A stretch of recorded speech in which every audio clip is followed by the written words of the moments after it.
Hello, how is it going? My name is Otto and welcome to the channel. Just 2 months ago, I did a review of the ZHIYUN Crane M3, which is a medium-sized gimbal that I can use with my smartphone, my GoPro Hero 10, and even with my Sony cameras with a small lens. It's compact, it looks really good, the payload is great, and I still like this gimbal a lot.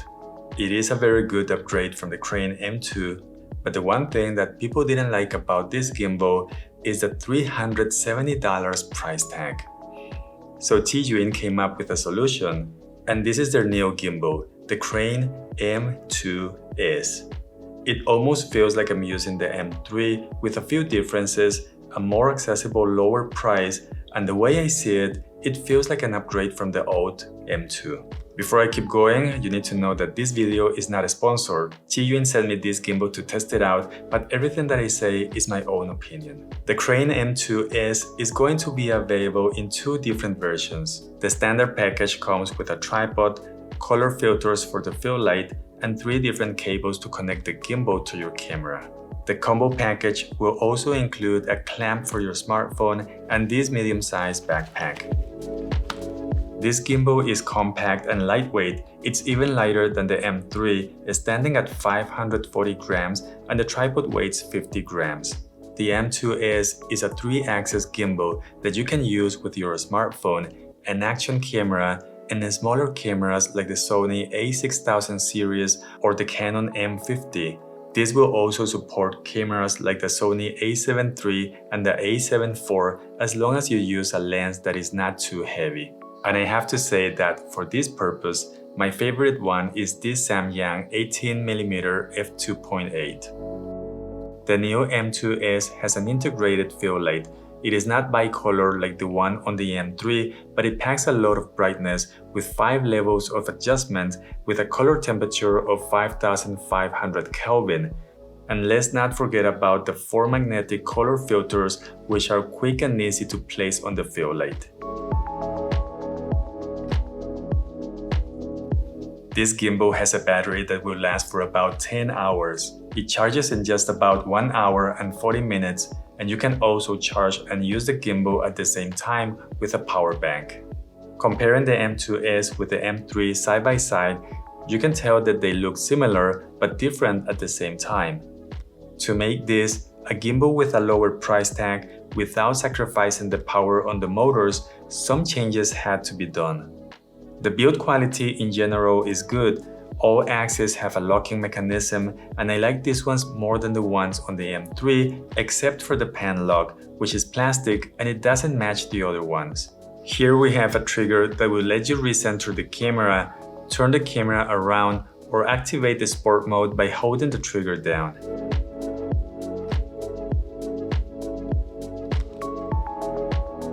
There is no control wheel like on the M3, but for most users, this might not be a big deal. On the left side, we still have a 1/4-inch expansion port, a USB-C charging port, and this slider will let you turn the light on or off and change the brightness. On the right side, we have a slider to turn the gimbal on or off and a button to access the gimbal's menu. We no longer have a big touchscreen like on the M3. Instead, there is a more basic and smaller display that will show you the current gimbal mode and the battery level, and using the menu button and the joystick will let you change a few basic settings. Below the joystick, we have 2 buttons. The M button that will change the different gimbal modes that we expect to find on any gimbal, which are pan follow, lock mode, follow mode, and POV. With this button, we can also activate vortex mode to make the smartphone or camera spin around.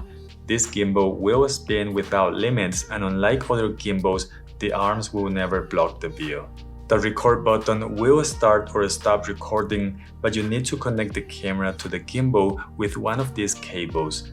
It doesn't work with the smartphones, and depending on your camera, this might not be plug and play. So you need to change a few settings on your camera if that's the case. If you connect the gimbal to your smartphone or your camera, it will also charge your device, which is useful in case you need a little bit of extra power. So in terms of stabilization, I couldn't tell a difference between the new M2S and the M3. With that being said, I had no issues when I was using it, and the video clips came out very stable.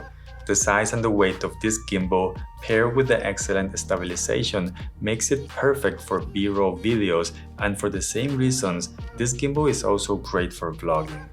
This gimbal, just like the M3, uses a ZHIYUN Play app, and you will need it to activate the gimbal and to install the firmware updates. Now, to use the gimbal, you don't really need to use the app. It just doesn't have any special features like face tracking, slow motion, or anything like that. If you are going to use this gimbal with a smartphone, you're going to have to use the native camera app that's on your phone. So what I think about the M2S is that this is a gimbal ideal for just about anyone looking for a compact and lightweight gimbal with a more reasonable price that can be used with different types of devices. I also feel that this is a good deal if you only plan to use a compact camera. And I'm talking about mirrorless cameras with the kit lens or similar lenses. I think that there is no point in buying a heavier, bigger, and more expensive gimbal if you can have something like this for a smaller camera setup. The link to this product is going to be on the video description, so you can check the latest price or any ongoing discounts. Please don't forget to give this video a like, say something on the comment section. I hope you're having an amazing day, and I'll see you in the next video. Bye.